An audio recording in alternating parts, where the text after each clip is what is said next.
Have you ever walked into a quiet room and felt something shift before a single word was spoken?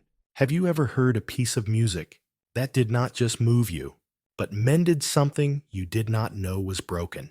There are frequencies around us that do not ask for attention, yet they shape how we breathe, how we sleep, how we love.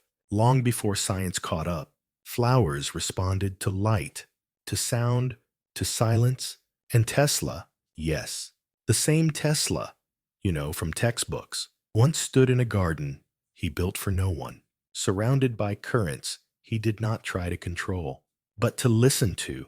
This is not a story about machines.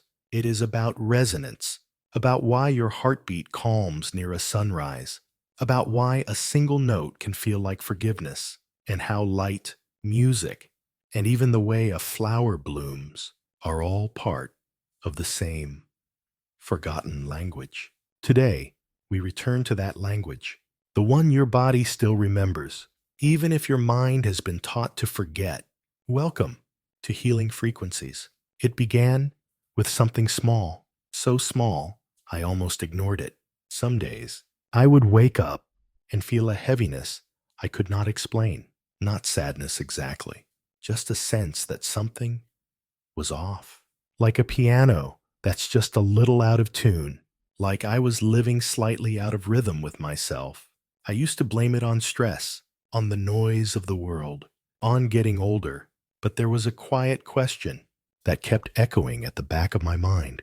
What if it's not the world that's too loud, but me who has forgotten how to listen? That question stayed with me. Then the signs came, little things. I started noticing how I would feel different just by walking near a river or by sitting in a room with soft sunlight and no sound. I would put on music, and sometimes, without knowing why, my breath would slow and a tightness in my chest would simply melt. And then one night, I had a dream. I was standing in the middle of a vast field, surrounded by wildflowers that swayed, not with the wind, but with sound. Each bloom moved, as if being guided by an invisible song. And I could feel it, not with my ears, but with my skin, my bones, my breath. When I woke up, something had changed. I began to study, not just with books, but with attention. I learned that our bodies, our cells, our very DNA respond to frequency, that we are not just flesh and thoughts, but instruments, always tuning, always being tuned. Tesla once said, if you want to understand the secrets of the universe, think in terms of energy, frequency, and vibration. I used to think that was just poetry. Now I know it is not just poetic. It is practical, it is personal, and it is real. We are always in conversation with the vibrations around us, from the light in our homes to the music in our ears, to the people we sit beside. And yet, most of us are tuned, not by intention, but by accident. We surround ourselves with noise, with images, with environments that send signals to our bodies, to our hearts, without our awareness. The lesson I began to see is this: if you do not choose your frequency, something else will. You cannot control every sound in the world, but you can choose what you invite into your space, your thoughts, your breath. And once you begin tuning intentionally, everything changes. You start to remember a different rhythm, a softer pace, a deeper harmony, the one your soul was always humming, underneath it all. And from that moment on, I knew this was not just about healing. It was about remembering who we are, before the world told us what to be. And that takes us to Tesla, to a quiet garden, to the strange things he did with light and flowers, and why his final years may hold answers. We are just now learning how to hear. Let us go there next. When most people hear the name Tesla, they think of machines, of lightning arcs, of a man chasing impossible inventions. But toward the end of his life, Tesla turned inward, away from the noise of patents and laboratories. He found silence and something unexpected, a garden It was not grand, not famous, not even well documented, but those close to him remembered a quiet space where he surrounded himself with flowers and light. There, he would walk for hours, alone, among frequencies only he seemed to notice. He once said, "If you want to find the secrets of the universe, think in terms of energy, frequency, and vibration." But what most people miss is that he did not just mean the universe out there. He meant the one in here, the one inside us. Tesla believed that everything living responds to frequency, not just in theory, but in feeling, in growth, in healing, and he tested it, not on machines, but on life. He exposed plants to different vibrations, not to manipulate them, but to observe, to understand how they thrived or withered, depending on the energy that touched them. Some records say he would hum specific tones near his flowers or place coils nearby and note how the petals opened more fully, how the colors deepened, how even their scent shifted. This was not science for profit. It was science as devotion, because somewhere along the way, Tesla stopped chasing only invention and started listening to the quiet languages of light, of sound, of resonance. To him, frequency was not just the key to machines. It was the forgotten language of life. He spoke once of how the sun was a conductor, how every beam of light was a carrier of intelligence, not metaphorically, but literally, a transmission of code, of energy, of meaning. And when he sat in that garden, he believed, perhaps more than anyone else, that healing could come not from pills, but from patterns, from waves, from tuning ourselves back to the rhythm of nature and beyond. This changes things, doesn't it? To think that healing is not something you force, but something you invite by stepping into the right frequency, by creating the right field, by tending to your own inner garden, like Tesla did with his, and maybe, just maybe, the genius we remember for machines was really trying to build something much quieter, a way home, a way back to harmony. And today, science is finally starting to listen to those same ideas that once made Tesla sound insane, which brings us to a larger question. What if your body, your thoughts, your emotions are already speaking a frequency every second? And what if science is just now beginning to hear it? That is where we go next. There is a quiet line between what science can observe and what it can only guess. For centuries, we have stretched that line again and again. We've split atoms, mapped galaxies, traced the circuits of the brain. But there's one frontier science still stumbles over: the soul. We can measure brain waves, but not a memory that returns in a dream. We can track heartbeats, but not the feeling of falling in love. We can photograph a neuron firing, but not the ache of missing someone who is no longer here. And yet, we know these things are real. They move us, shape us, break us, and sometimes heal us. I used to believe that everything real could be proven, that if something couldn't be weighed or timed or reproduced, it didn't count. But then something happened. Years ago, I was with someone I loved. In their final days, the machines in the hospital showed numbers, graphs, data, and then, quietly, the line went flat. The room was still, but not empty, because in that moment, I felt something leave. It wasn't a figure or a light.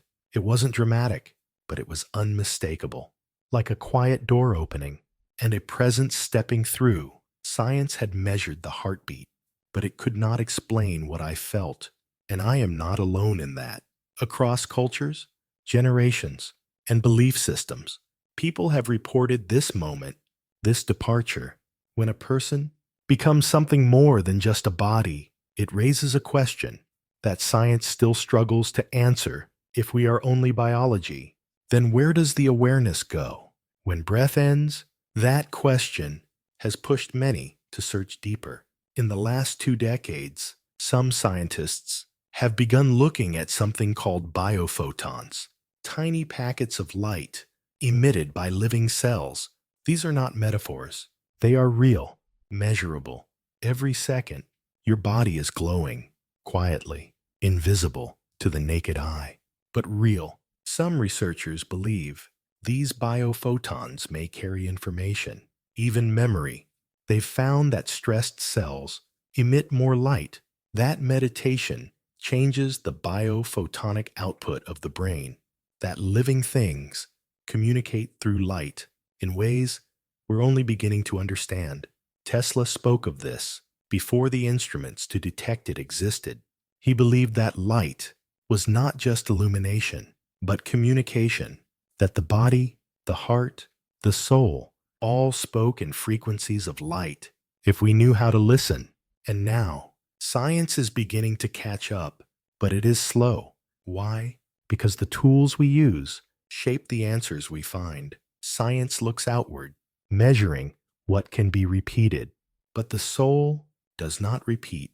It is personal, mysterious, unique. And so, we find ourselves at a crossroads, with instruments that can detect light, but not longing, with formulas that predict weather, but not wonder. Still, there are glimmers. Some heart research centers, like the HeartMath Institute, are discovering that emotions have frequency, that the heart produces an electromagnetic field stronger than the brain's, and that this field can affect the people around us. You've felt this, even if you didn't have a name for it. You've walked into a room and felt tension before a word was said. You've stood beside someone and felt peace just from their presence. This is not magic. It is coherence, the frequencies of the body falling into harmony or dissonance with the world around them. And that, perhaps, is where science and soul meet, not in the data, but in the resonance, in the understanding that what we feel, what we know deep in our bones, is not irrational, but unmeasured, not false, but forgotten. The lesson here is not to abandon science, but to expand it, to build instruments, not just of metal, but of mind, to recognize that the next great discoveries may come not from looking outward, but inward, because the soul may not be a thing we measure like a distance, but a frequency we remember. And once you remember, you begin to hear differently. You begin to live differently. And that takes us to the next step in this journey. What if the ancient knowledge we dismissed already understood this? What if flowers, music, and even silence have been whispering the truth to us all along? In the next part, we go back to those ancient whispers and explore why nature has always been tuned to frequencies that heal. It is strange how often modern science stumbles onto what the ancients once whispered. For centuries, monks chanted in caves, not for performance, but for alignment. They believed that sound had the power to cleanse thought and soften sorrow. And in distant corners of the world, women sang to their gardens, not just out of joy, but because they noticed the plants grew stronger when the songs were gentle. It sounds romantic until you learn that plants actually respond to vibration. This is not folklore. It is fact. In recent studies, scientists played different types of music to growing flowers. Classical compositions, like those of Bach or Mozart, helped plants grow taller with fuller leaves. Meanwhile, harsh, chaotic sounds led some plants to wither. But this is not just about music. It is about relationship, because nature, it seems, is not passive. It listens. Dr. Masaru Emoto, a Japanese researcher, conducted a simple but unforgettable experiment. He exposed water to words, to thoughts, to music, then froze the water and photographed the crystals. When exposed to kindness, the water formed stunning shapes, perfect, symmetrical, harmonious. But when exposed to anger, hatred, or neglect, the crystals became distorted, fractured, chaotic. And what are we, if not mostly water? What happens to the structure of our being when we surround ourselves with noise, with anger, with frequencies that do not feed, but fracture? Ancient cultures did not need microscopes to know this. The Egyptians built temples with chambers tuned to specific pitches. The Vedic texts spoke of Nada Brahma, the idea that sound is creation itself. In Chinese medicine, each organ has a tone, a frequency, that helps it stay in balance. And indigenous tribes across the Americas used drums and flutes, not just for ceremony, but for healing. This was not superstition, it was sensitivity.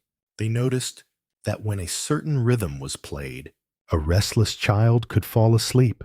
That when a low, steady hum filled the air, a person in grief might begin to breathe again. Today, we call this sound therapy and treat it as an alternative. But for the ancients, it was the foundation. And as I began to explore this myself, I noticed something simple but powerful. When I started playing soft music in the morning, before speaking to anyone, before opening my phone, something in me softened. I began to notice the way sunlight moved across the wall, the quiet stretch of my breath, the gentle way my plants leaned toward the window. It was like I was remembering how to listen again, not just with my ears, but with my presence. That's when it struck me. The world is not silent. We just forgot how to hear it. There are frequencies everywhere.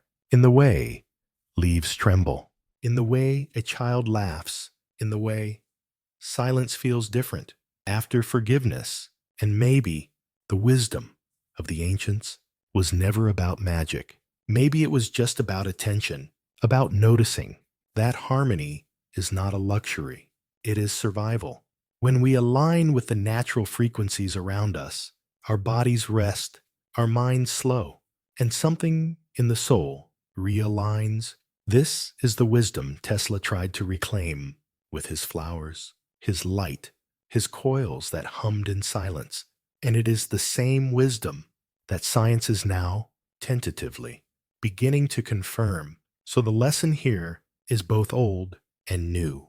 If you want to feel better, you don't always need more pills or more advice. Sometimes you just need better frequencies, the right music, the right light, even the right pause. Because healing is not about doing more. It is about tuning in. And when you do, you begin to sense something deeper. Not just that the world can affect you, but that you can affect the world. And that brings us to the next part of our journey, a truth that changes everything. Because once you realize emotion is not just feeling, but frequency, you start to see how every thought, every word, every choice becomes part of the field you live in. Let us step into that field next. I used to believe that emotions were invisible, private, soft tremors beneath the surface of a quiet face. But then I began to notice some people walk into a room and the space itself changes. Have you ever felt that, like someone's presence carries a weight, a warmth, a light you can't see, but you can feel? At first, I thought it was just intuition, but now I understand. It's resonance. Because emotions are not just internal, they radiate. We are not silent on the inside. We are always broadcasting.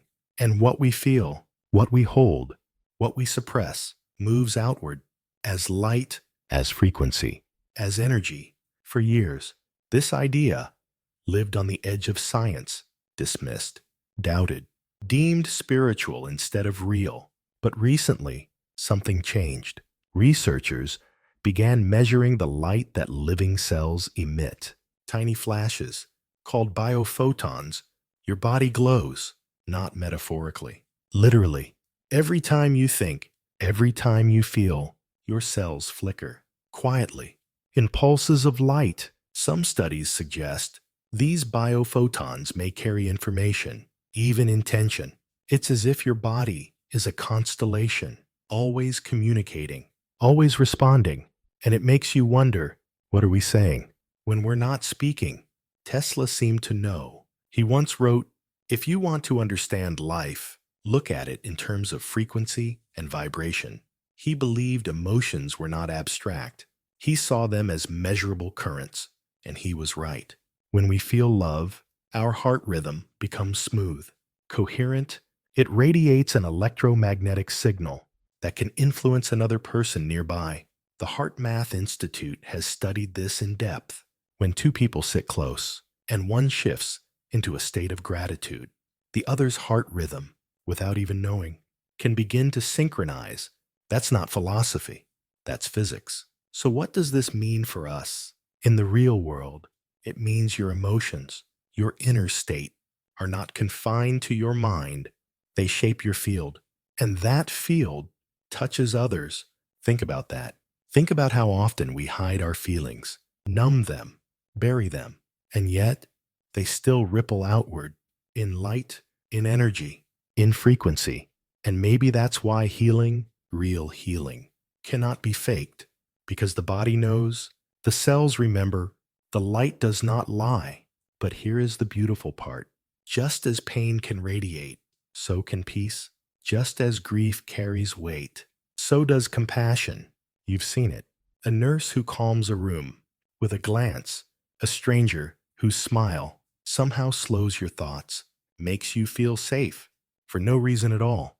We call it presence, but perhaps it's light, perhaps it's coherence, a soul in alignment, shining through the body like a lantern, steady in the dark. And that brings us to something profound, a lesson I didn't learn in books, but in silence. If you want to change the world around you, you begin by changing your frequency, not by pretending, not by forcing, but by clearing, by listening, by tuning yourself like an instrument until the song inside you is honest, and then you let it radiate. This is not easy, but it is powerful. It is not flashy, but it is luminous, because in a world that teaches us to hide, choosing to feel, to shine, to send out truth is revolutionary, and it opens the door to a deeper realization. If emotion is light, then perhaps consciousness is a field, a vast one, shared, connected. And that leads us into something even deeper, because if your thoughts, your feelings, your presence can ripple through the unseen, then maybe, just maybe, you are already part of something greater, something we forgot. And the next part of our journey is to remember that field and the quiet ways we all shape it. Every day, let's step into that next. Sometimes we understand better, not through theories, but through people, through quiet stories that do not try to convince, only to share. I remember Anna, a nurse who had worked in the ICU for over 20 years. She told me that machines can tell you when a heart stops, but only presence can help one keep beating. She said the most powerful medicine she ever gave was her silence, her stillness, her steady hand resting on the shoulder of someone afraid. There was no protocol for that, no chart to track it, but the patients felt it, even those who were unconscious, even those who could not speak. They breathed differently when she walked in the room. That is resonance. And then there's Malcolm, a former soldier who came back from war, carrying a quiet storm inside. He tried everything: therapy, medication, more silence. But nothing softened the noise in his chest until one day someone gave him a pair of headphones and said, "Just try this." It was a simple sound file, 25 Hertz, a tone known as the frequency of repair. He didn't expect anything, but he listened, and something shifted, not all at once, not like a movie scene, but slowly, gently. The nights became easier. The dreams lost their sharpness, and for the first time in years, he said, I feel like I came home. That is also resonance. And then there's Lily, a woman in her 60s who never studied science, never talked about energy, but who had the gentlest eyes I've ever seen. She grows flowers, not for money, not for praise, just because she believes they listen. She plays music in her garden every morning, soft, instrumental tones, or sometimes her own humming. She told me once, "I think the flowers remember kindness." I asked her what she meant. She just smiled and said, "Some things grow better when they're loved." And maybe that is the simplest truth of all, that we respond, just like everything else in nature, to care, to tone, to the frequencies we swim in every day. None of these people used big words. None of them called it biophotons or coherence fields. They just lived it, which tells us something important. You don't need to be a scientist to understand frequency.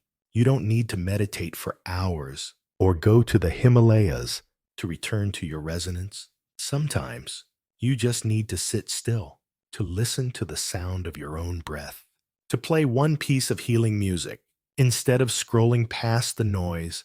Sometimes you just need to look someone in the eyes and mean it. That is resonance, too. And the deeper I go into this journey, the more I realize we are not machines waiting to be fixed. We are instruments waiting to be tuned. And it does not take much. One moment of presence, one honest feeling, one steady frequency can shift the field around us. That is not just healing. That is remembering that we are part of something more connected, more intelligent, more beautiful than we were taught to believe. And from that remembering comes the invitation. What happens when we choose to live this way? Not once, but every day. That is what we'll explore next. Because knowing this is one thing, but living it requires something deeper. Let's talk about how to begin. If you've made it this far, then something in you is already listening, not just with your ears, but with something deeper, a remembering. Because your body is not just a vessel, it is an instrument. And like any instrument, it can be tuned, it can fall out of tune with stress, with fear, with too much noise, too little stillness. But it can also be brought back to its natural harmony. The question is how? Let me be honest. You don't need crystals. You don't need expensive machines. You don't even need to believe in anything. What you need is attention and intention. It starts with the simple, like the way you wake up in the morning. Do you open your eyes and meet the world in rush or in rhythm? Try this.